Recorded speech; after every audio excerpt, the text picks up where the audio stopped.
Hello friends, स्वागत है आपका हमारे यूट्यूब चैनल स्टडी फॉर मंजिल में। फ्रेंड्स, आज हम आपके द्वारा पूछे गए तमाम क्वेश्चन का जवाब देने आप लोगों को आई हूँ, क्योंकि आप लोगों ने कमेंट बॉक्स में कई क्वेश्चन पूछे हैं और मैं कोशिश करूँगी जो उन सारे क्वेश्चन का जवाब दिया जाए। और आप लोग के दिमाग में इसके बाद भी अगर कोई भी सवाल उपजता है तो आप कमेंट्स बॉक्स में लिख के भेज सकती हैं और मैं आपको कोशिश करूँगी वीडियो बना के सॉल्व कर सकूं। तो फ्रेंड्स, सबसे पहला क्वेश्चन कोई पूछी है जो, क्या मैम आपने भी लूसेंट का ऑब्जेक्टिव पढ़ा था? तो फ्रेंड्स, मैं बता दूं कि लूसेंट का ऑब्जेक्टिव में बहुत सारे क्वेश्चन गलत है। वैसे लूसेंट में भी बहुत सारा मिसप्रिंट है, लेकिन उतने ज़्यादा नहीं है। और जब आप सब्जेक्टिव पढ़ लेती है तो ऑब्जेक्टिव उसका बनाने का मुझे नहीं लगता है कोई ज़रूरत है, क्योंकि हम उससे ज़्यादा क्वेश्चन वाले घटना चक्र को तो बार बार बना ही रहे हैं, तो फिर ऑब्जेक्टिव बनाने की कोई आवश्यकता नहीं है।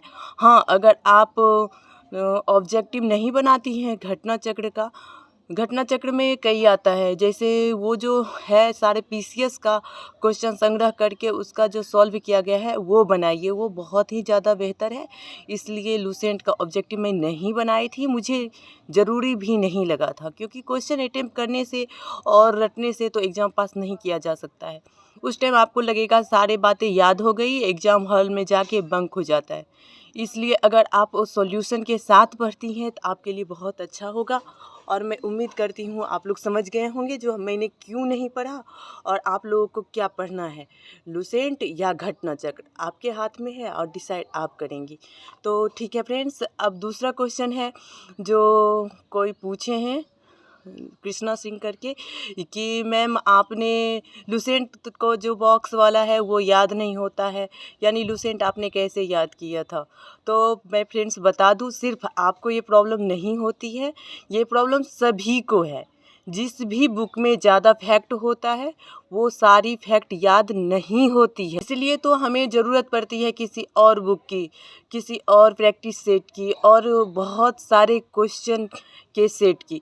तो फ्रेंड्स, किसी को भी लूसेंट 100% याद नहीं होता है, लेकिन हम कंटिन्यू अगर पढ़ते रहते हैं, प्रैक्टिस करते रहते हैं और उसके साथ क्राउन पब्लिकेशन का बुक जो थोड़ा समझाया हुआ है उतना फैक्चुअल नहीं है, अगर हम वो साथ में करते रहते हैं तो ऑटोमेटिकली एक टाइम आता है जो मुझे सारे फैक्ट लगता है याद है।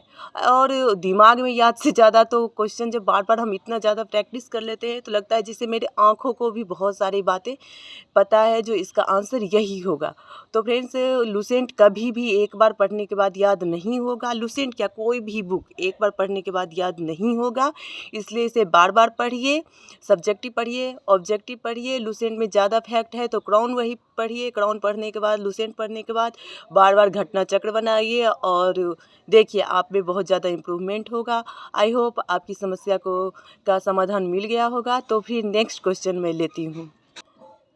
कोई क्वेश्चन पूछे हैं, मैम आपने कितने घंटे की पढ़ाई की थी?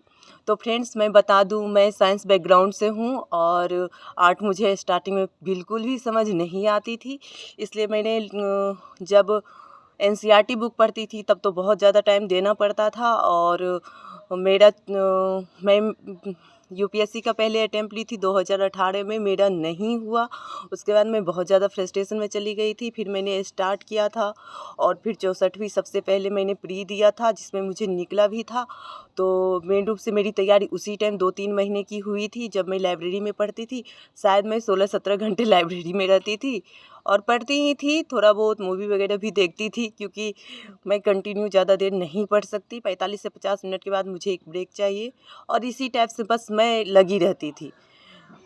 मेरा रूटीन थोड़ा अलग था, लेकिन मैं लगी रहती थी। एग्ज़ाम टाइम में तो ड्यूरेशन बढ़ाना ही पड़ता है, एग्ज़ाम के पहले 2 महीने बहुत ज़्यादा इम्पोर्टेंट होता है, ये आप लोग खुद भी फील करते होंगे। इसलिए फ्रेंड्स, जैसे एग्ज़ाम करीब आता था वैसे ड्यूरेशन बढ़ते जाता था और इसी टाइप से मुझे धीरे धीरे फैक्ट पे बहुत ज़्यादा पकड़ हो गया, जिसके वजह से मैंने दरोगा टाइम उतना मेहनत नहीं करना पड़ा और मेरा अच्छा नंबर रहा। तो आई होप फ्रेंड्स आप लोग इस सवाल का भी जवाब समझ गए होंगे। अगर कोई भी और क्वेश्चन आपके दिमाग में उपजता है और लगता है मुझे ये बातें पूछनी चाहिए, तो आप लोग कमेंट बॉक्स में लिखिए। और अगर आप सेटिस्फाई हैं तो वो भी मुझे बताइए, और कौन सी बातें आप लोगों को ज़्यादा बेहतर लगता है वो भी मुझे बताइए, क्योंकि मैं अभी स्टार्टिंग में हूँ और मैं कोशिश करती हूँ जो मुझे कोई ने नहीं बताया, मैंने फेल होके सीखा, वो मैं चाहती हूँ आप लोग को नहीं देखना पड़े। मुझे मेरा फर्स्ट अटेम्प्ट में ही बिहार दरोगा का हो गया है, मैं चाहती हूँ आप लोगों का भी हो जाए। तो ठीक है फ्रेंड्स, अब नेक्स्ट क्वेश्चन लेते हैं।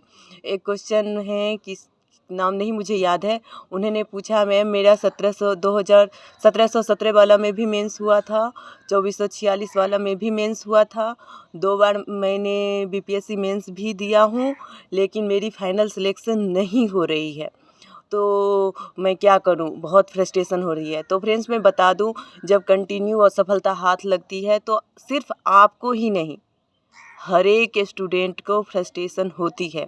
और ये फ्रस्ट्रेशन का दौर जो होता है, जितने भी स्टूडेंट हैं सभी को सामना करना पड़ता है। जैसे मुझे ही ले लीजिए, मैं यूपीएससी की तैयारी करने दिल्ली गई थी और मेरे पापा मम्मी मुझे कह रहे थे तुम कर सकती हो बीपीएससी का भी, तो कम से कम बीपीएससी ही निकालना, और मैंने अपने जिद से दरोगा बन के आई हूँ, क्योंकि मुझे लगा अब मैं फ्रस्ट्रेशन नहीं झेल सकती, मुझे जॉब चाहिए, इसलिए मैंने दरोगा में फॉर्म डाली और अपने जिद और अपने दम पर, एक हिसाब से सोचिए, बगावत करके मैंने दरोगा का जॉब ली, क्योंकि मुझे लग रहा था जॉब मुझे चाहिए। लेकिन फ्रेंड्स अगर मैं फ्रस्ट्रेशन सह लेती तो शायद बीपीएससी से ऑफिसर बनती। इसलिए फ्रेंड्स फ्रस्ट्रेशन सबको होता है, और सफलता एक धीरे धीरे धीरे धीरे जब हमारी तैयारी का लेवल स्तरीकरण में पहुंच जाता है तो एक टाइम आता है जो सारे एग्ज़ाम निकलने लगते हैं और कहीं ना कहीं हम सेट हो जाते हैं। जैसे फ्रेंड्स देखिए, पिछले साल नवंबर में जब एग्ज़ाम स्टार्ट हुई थी तो मैंने कई एग्ज़ाम दिया और मेरा सब जगह रिजल्ट हुआ। फ्रेंड्स बीपीएससी मेंस मेरी 65वीं नहीं हुई, 64वीं भी नहीं हुई, लेकिन देखिए बिहार दरोगा मेंस में मेरा बहुत अच्छा परफॉर्मेंस रहा। फिर बीपीएससी प्री भी निकला, एएसआई प्री भी निकला, रेंजर ऑफिसर का प्रीलिम्स मतलब फाइनल एक ही एग्ज़ाम उसका था, वो भी निकला है, उसका इंटरव्यू बाकी है।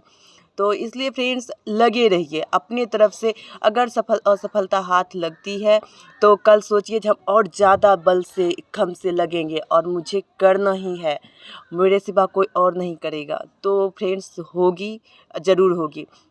और अगर आप फिजिकल में छट रहे हैं तो फ्रेंड्स फिजिकल के प्रति कंसंट्रेट होइए, क्योंकि आपकी तैयारी तो बहुत अच्छी है।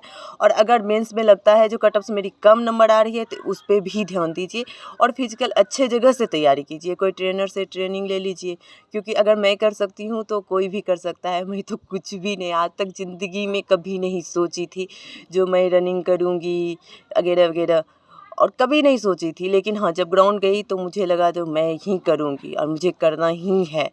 मेरा भाई खुद बोलता था अगर तुम कर लेगी तो कोई भी कर सकता है। तो इसलिए फ्रेंड्स अगर आपको वहाँ पे जाके छटते हैं तो ये बहुत दुखद है, और थोड़ा अच्छे से तैयारी कीजिए। और रही बीपीएससी मेंस की बात, तो आपको फ्रेंड्स मैं बता दूं 64वीं 65वीं में फेल हुई और मुझे हिम्मत नहीं हुई जो मैं 66वीं मेंस दूं। मैं 66वीं मेंस दी ही नहीं, मुझे इतनी ज़्यादा 65वीं मेंस के बाद रिजल्ट के बाद फ्रस्ट्रेशन आ गया था। और फ्रेंड्स मैं सब कुछ, इवन कि मैं वीडियो बनाना तक छोड़ दी, इतनी ज़्यादा मैं फ्रस्ट्रेशन में हूँ, जो कि मेरे पास जॉब है। मैं समझ सकती हूँ आप लोगों को बहुत ज़्यादा फ्रस्ट्रेशन होगा, लेकिन फ्रस्ट्रेशन को, अपने गुस्सा को पढ़ाई में निकालिए, और बैठने से कुछ भी नहीं होता। मैंने भी 2-3 मंथ की सोचिए 2021 पूरे ऐसे ही काट दी हूँ, लेकिन अब पढ़ूंगी क्योंकि मुझे पढ़ना है और आप लोगों को भी पढ़ना है। बस डिफरेंस यही है, हमारे पास जॉब है और आपके पास जॉब नहीं है, लेकिन हमारी ज़रूरत पूरी हुई है, ना हमारी सपना पूरी हुई है, ना हमारी फैमिली की सपना पूरी हुई है। इसलिए फ्रेंड्स हम लोग मिल के काम करेंगे और मुझे लगता है आपकी समस्या का समाधान मिल गया होगा। और देखिए बीपीएससी हो यूपीएससी हो, ये बड़ा जॉब देता है, तो बड़े चीज़ों के लिए बड़ा वेट करना पड़ता है। कंटिन्यू मेंस देते रहिए। मैंने मेंस नहीं दिया, ये मेरी सबसे बड़ी भूल थी, और क्योंकि इस बार क्वेश्चन भी अच्छा पूछा था तो मैं नहीं दी, ये मेरी सबसे बड़ी भूल है।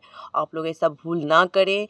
बीपीएससी हो या कोई भी पीसीएस, ये सिर्फ और सिर्फ आपके पेशेंस का ही नाम है। सिविल सर्वेंट के पास पेशेंस होनी चाहिए। फ्रस्ट्रेशन को दूर रखिए और पढ़ाई पे कंसंट्रेट कीजिए।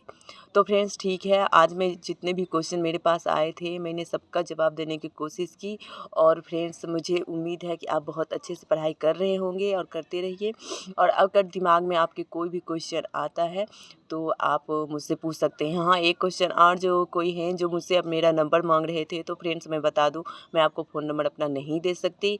कोई भी समस्या हो कमेंट बॉक्स में लिखिए, मैं कोशिश करूँगी उसका जवाब देने के लिए। ठीक है फ्रेंड्स, आज इतना ही। थैंक यू, जय हिंद, बाय।